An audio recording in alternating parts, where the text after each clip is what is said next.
Assalamualaikum warahmatullahi wabarakatuh.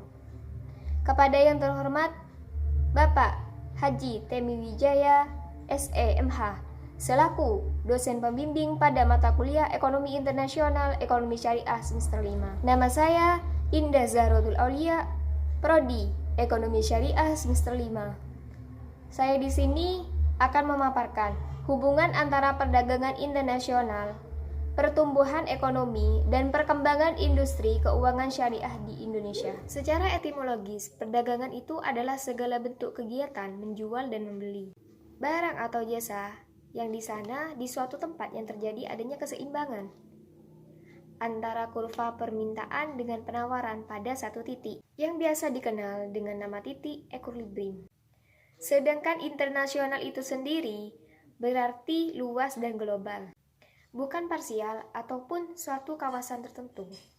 Perdagangan internasional dapat diartikan dengan sejumlah transaksi perdagangan atau jual beli antara pembeli dan penjual, yang dalam hal ini satu negara dengan negara lain. Sejak permulaan abad ke-19, para ekonomi pasar berpendapat. Mereka berkata bahwa perdagangan internasional merupakan transaksi yang saling menguntungkan karena beberapa alasan tersebut. Alasan tersebut yaitu ada 3 alasan. Yang pertama yaitu perdagangan internasional yang menyangkut 2 transaksi, yaitu ketika 2 negara saling melakukan ekspor dan impor yang saling menguntungkan. Sebagai contohnya yaitu jika Indonesia sama sekali tidak mengekspor barang dari Australia, maka Australia pun tidak dapat membeli barang yang kita ekspor ke negara tersebut karena Australia tidak memiliki uang rupiah, dan uang rupiah tersebut dapat diperoleh jika Australia mengekspor barang atau jasa ke Indonesia. Yang kedua, yaitu perdagangan internasional memberikan keanekaragaman barang dan juga jasa.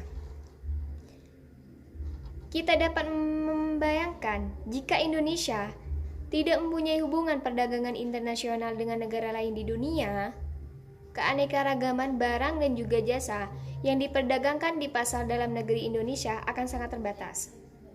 Misalnya nih, kita tidak menemui komputer buatan Amerika, tidak ada jam tangan buatan Swiss, dan mobil dari Jepang. Dan yang ketiga yaitu perdagangan internasional dapat mendatangkan efisien. Suatu negara yang mencoba memenuhi segala kebutuhan barang dan jasanya sendiri tidak akan mencapai efisien dalam perekonomiannya hanya dengan perdagangan internasional. Perdagangan internasional dan pertumbuhan ekonomi. Salvatore menyatakan bahwa perdagangan dapat menjadi mesin bagi pertumbuhan. Bagi sebuah bangsa atau negara, pencapaian tingkat pertumbuhan ekonomi seperti yang direncanakan atau diperkirakan, jenis dan sumber data. Data yang digunakan dalam studi ini adalah data sekunder. Data sekunder yaitu berupa tim series bulanan yang didapat dari Statistika Ekonomi dan Keuangan Indonesia pada Bank Indonesia. Sebagai variabel dependen, yakni perkembangan industri keuangan syariah di Indonesia, diproksi dengan jumlah aset perbankan syariah minus BPRS. Metode estimasi, yaitu permasalahan dalam studi ini akan dianalisis dengan memakai vektor autoregresi secara sederhana. Mungkin hanya itu saja yang dapat saya paparkan mengenai tugas mata kuliah Ekonomi Internasional semester 5 Ekonomi Syariah dengan judul Hubungan Antara Perdagangan Internasional, Pertumbuhan Ekonomi, dan Perkembangan Industri Keuangan Syariah Indonesia. Apabila ada pemaparan yang kurang jelas, saya pribadi mohon maaf yang sebesar-besarnya, karena di sini saya juga mahasiswa, seorang pelajar. Terima kasih.